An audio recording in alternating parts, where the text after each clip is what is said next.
Thank you. Man, we're ahead of schedule. This is great. This is the first workshop I think I've ever been to. Introductions went quickly, efficiently, smoothly. Great. Great job, everybody.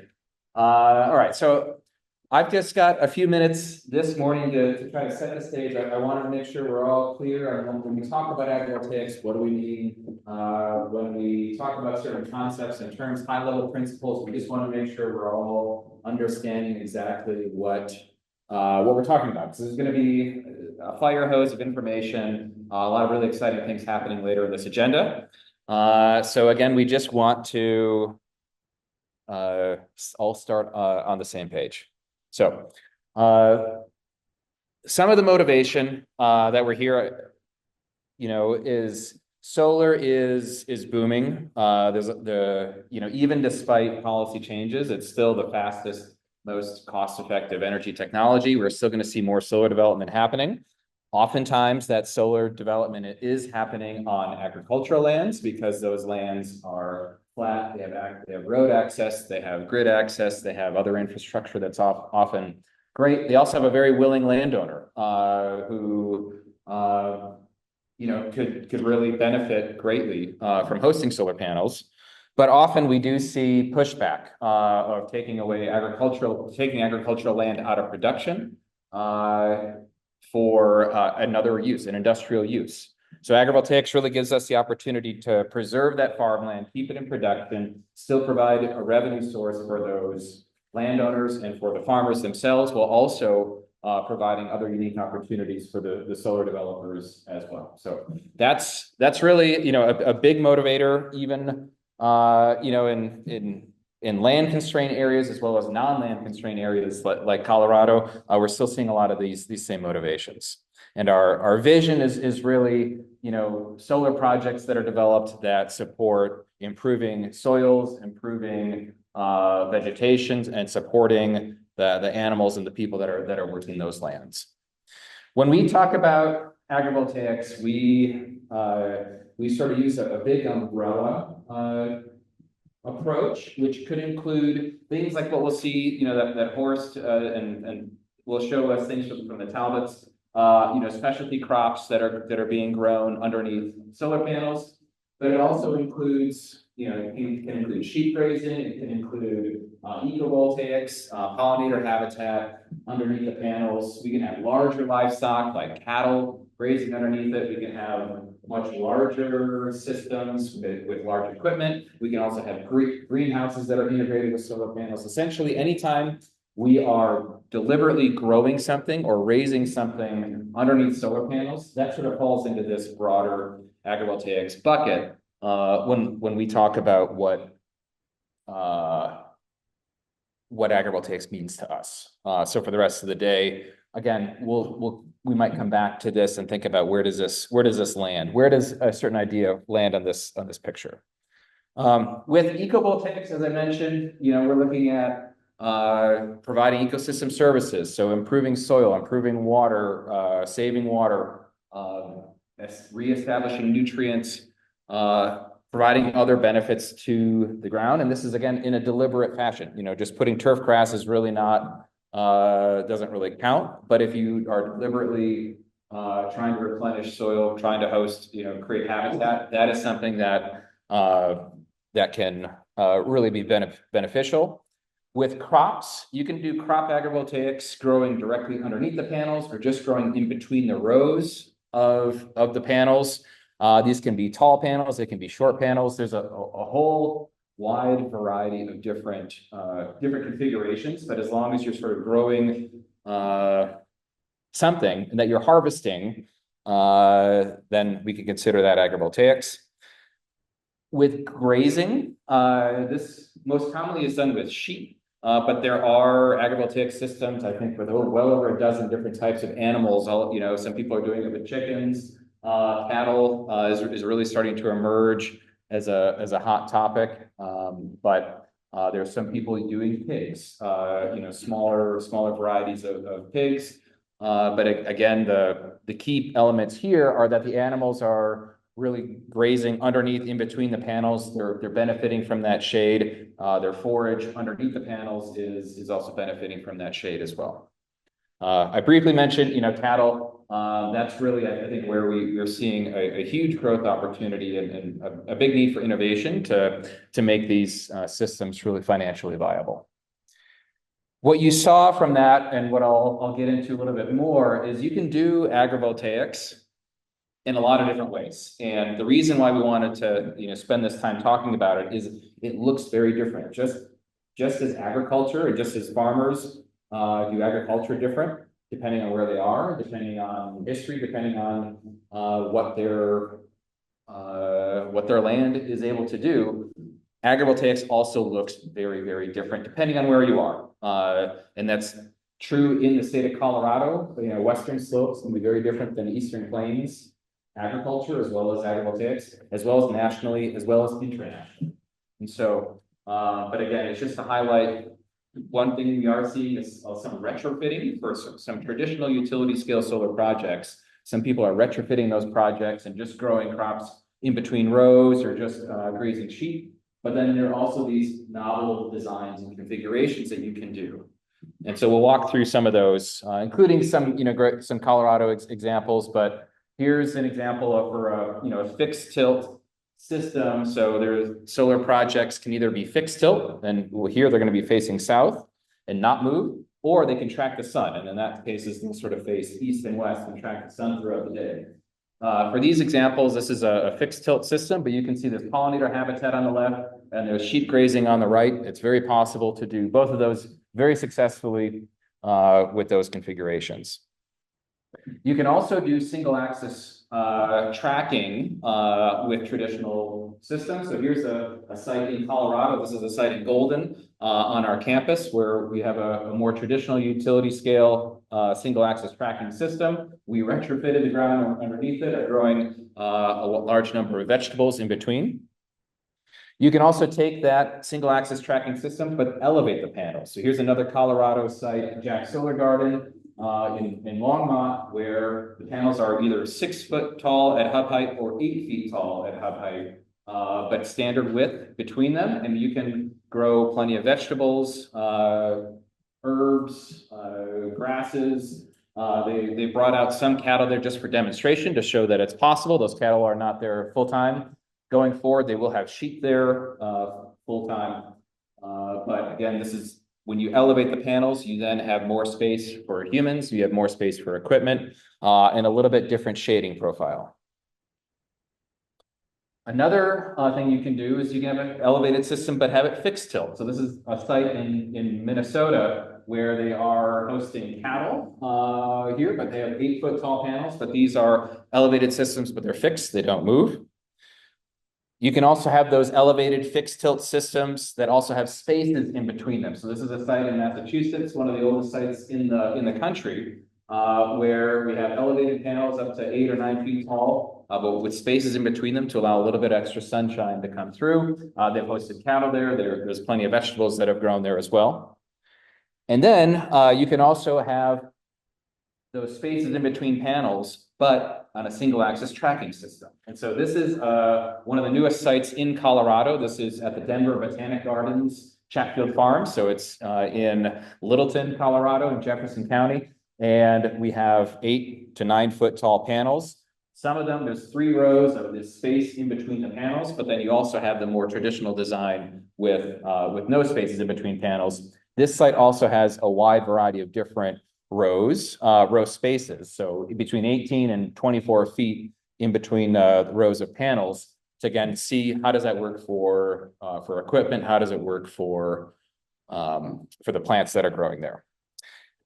You can also, so I sort of briefly mentioned it there, but you can also then vary the row spacing. And so this is the site where instead of having your traditional row spacing, which in Colorado for a single axis tracker, maybe that would be 17 or 18 feet row to row. You can have it 24 or 32 feet. Again, that allows, here we just have sheep, but that allows for equipment. If you want to have in larger, wider equipment going through there, getting more rows of whatever you want to grow, spacing out those panels allows you to have more access for that equipment and for people.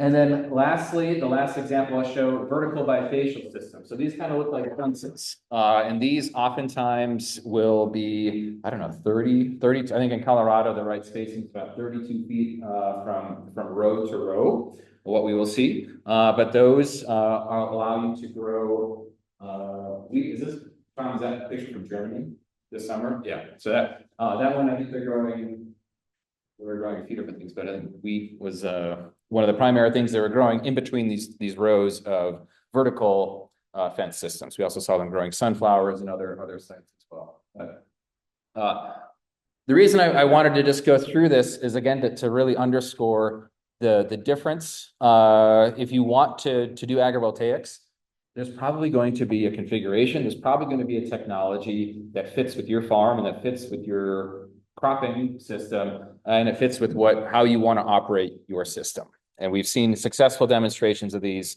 many of these in Colorado already, but certainly nationally and globally. The high level takeaway, I think, from all of this, though, is that I think a common theme is that you can either, and we see a sort of a few different considerations that really affect your configuration, and that's based on your panel spacing. Are you spacing panels apart? Your row spacing, are you spreading your rows apart? And your panel height, how tall are those panels? All of those things sort of work together to give you changes in your cost, to give you changes in the amount of energy you're going to be producing, and the changes in the amount of light falling on the ground, and what that eventual impact will be on what you're trying to grow.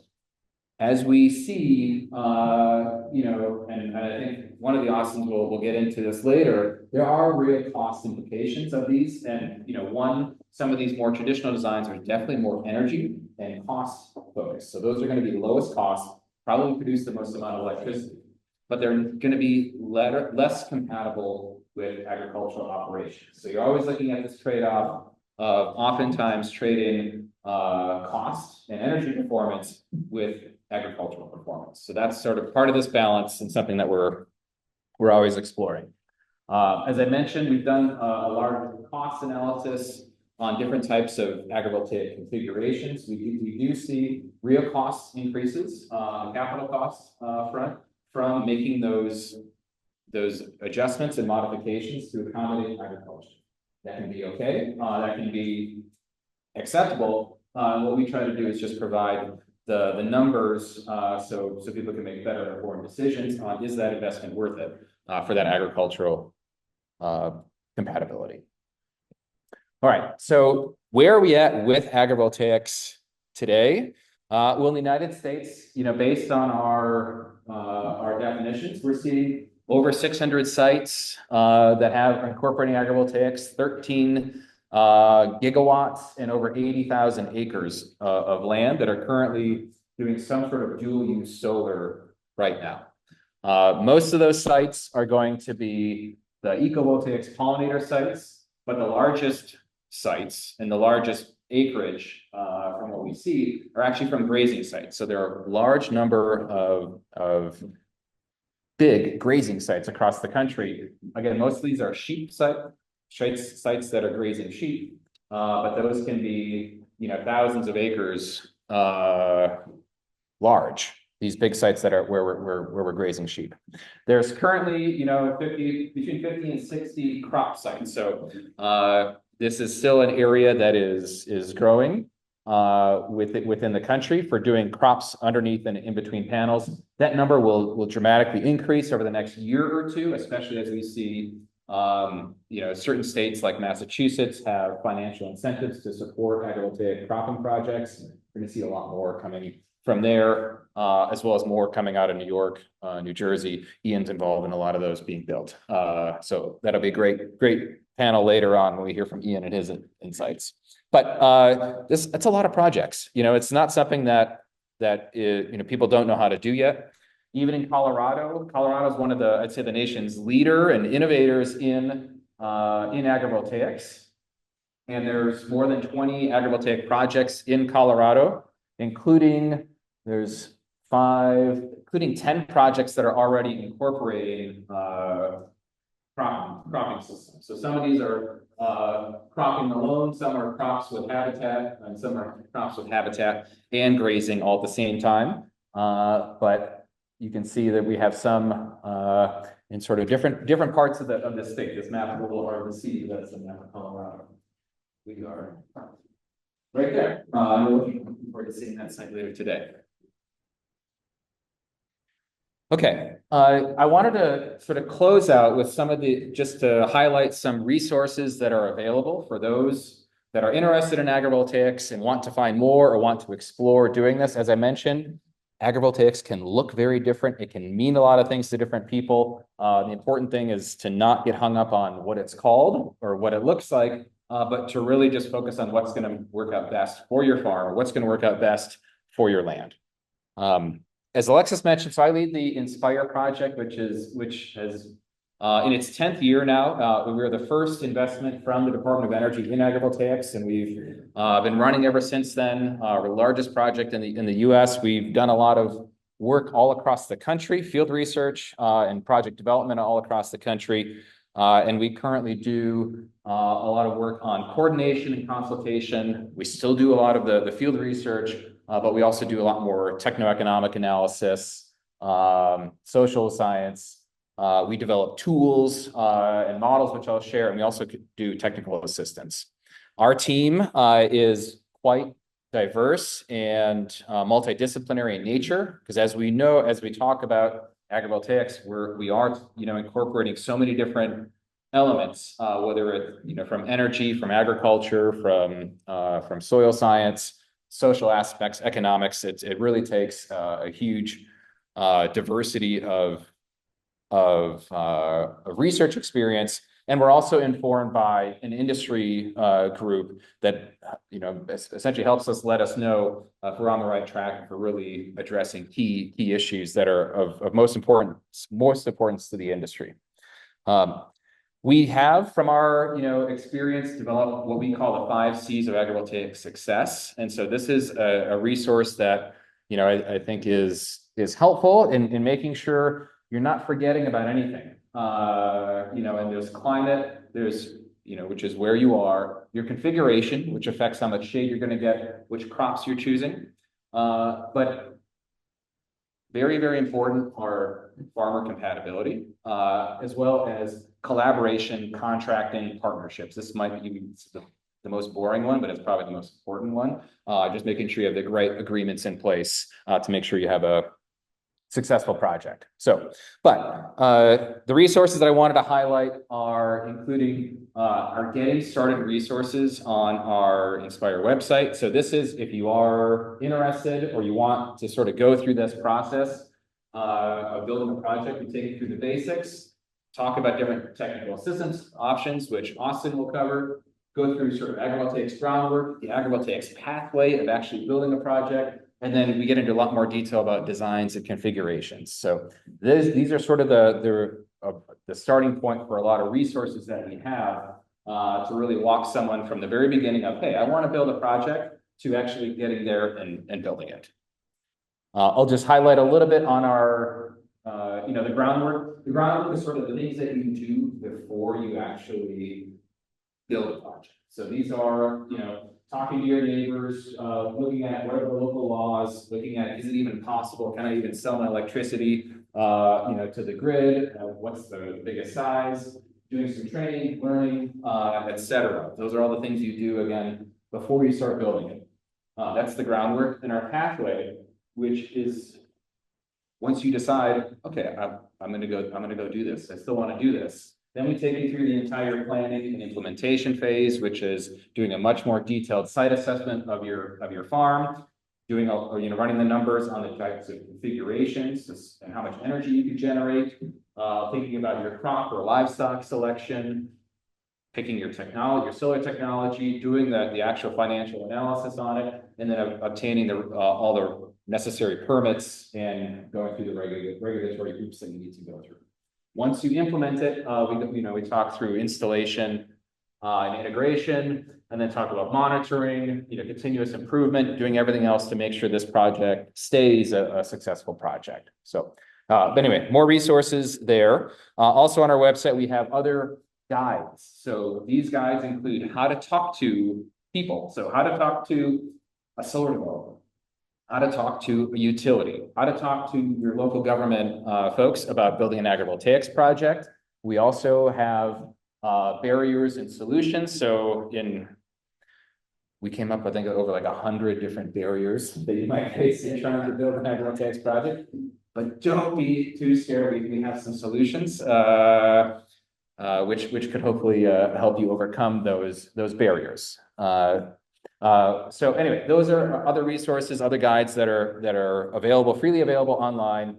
We also have a data portal, which is a collection of all available agrivoltaics research. So if you want to know how tomatoes do under different systems, you can go to our data portal and search for tomatoes and see if they work, and some of the other trade-offs that you might see. We also, this is a brand new resource just released within the last month, have our shading tool. So this is our agrivoltaics irradiance or shading data sets. We have over 500,000 locations all across the country where we have looked at 10 different agrivoltaics configurations. So you can pick anywhere on the map. I went to Grand Junction right here, there, and then it'll tell you exactly how much shade at high spatial resolution in between the panels, which will help you decide what to plant. We also do hourly patterns that show, depending on where you are within the array, how much sunlight you're going to be getting. So very exciting resource. Some of this work was initially initiated by Austin, that Austin over there, when he was at NREL as an intern. And it's been a labor of love, but there's 17,000 locations in Colorado alone where we have done all this calculation. So that's going to be useful, especially as we think about the next tool that we're developing is our agrivoltaics design and analysis model, or ADAM. And this is going to get, once it's finally fully released, it incorporates that shading model, but then also gets into a lot more detail on economics and actual system design, site layout to help you really optimize what you want to do with this project, fully baked with the economics into it. So that's something to look forward to later this spring and summer, the release of the ADAM model.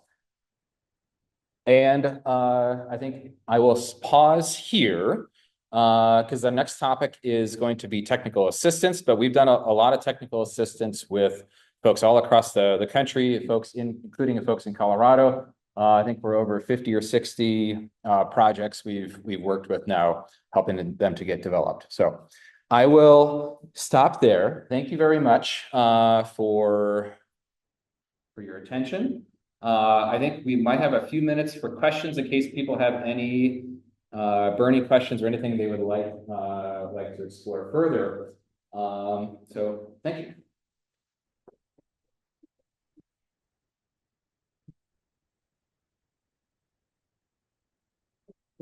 Yeah.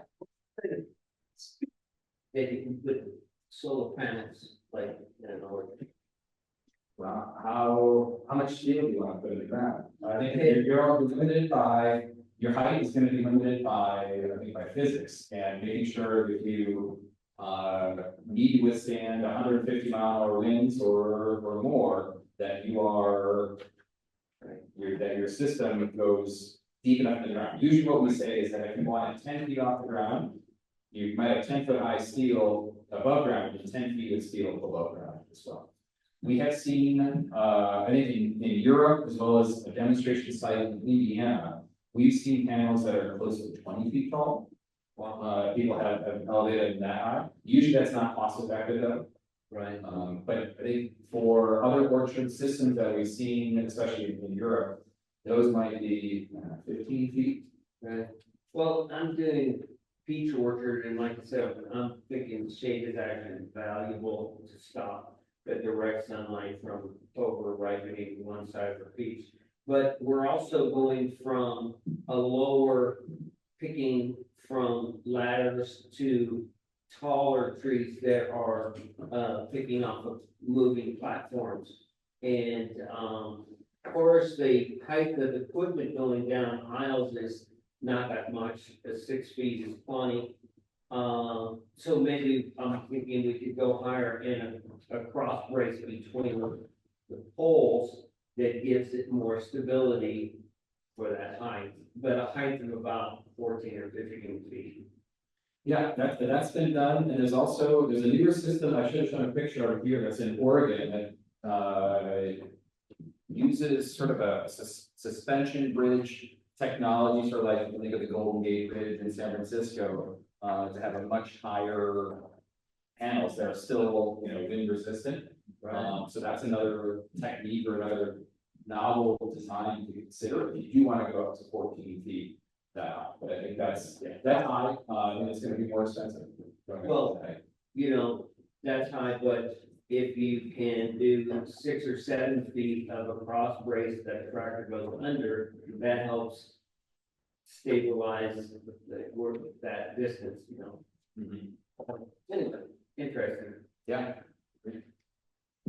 Our system is 14 feet without cross bracing. The other is doing 18 feet with cross bracing. Right. And you can see the hop yard in Southern Germany. I did not see the hot water. They are. Some of the other putting on top of the hop yard, Right. it is 21 feet and so. Oh, right, yeah.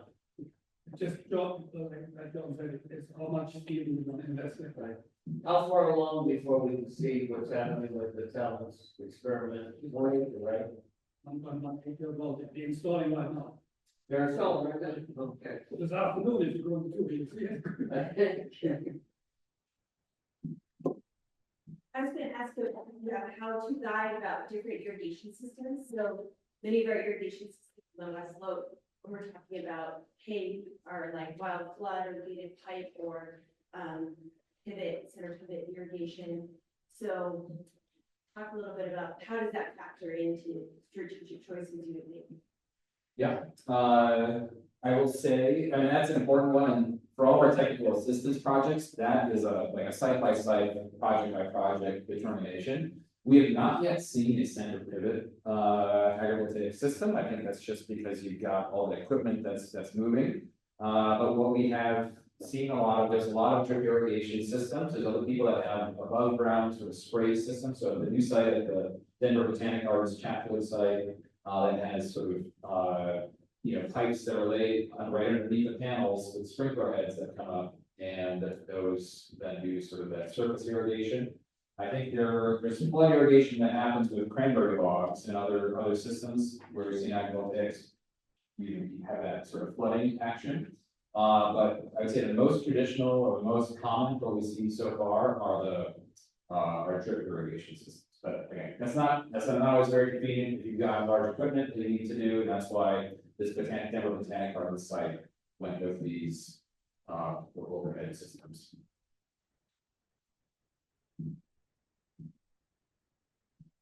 All right, thank you again. I'll pass it back to Alexis.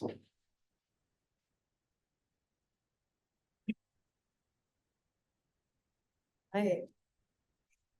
Now we're going to transition to talking about technical and financial assistance opportunities. I have the great pleasure, I guess we all have the great pleasure of learning from Austin Kinzer. He's the Senior Agrivoltaics Technical Specialist with the American Farmland Trust based here in Colorado. So great to have you here, Austin. I'm going to get you set up here.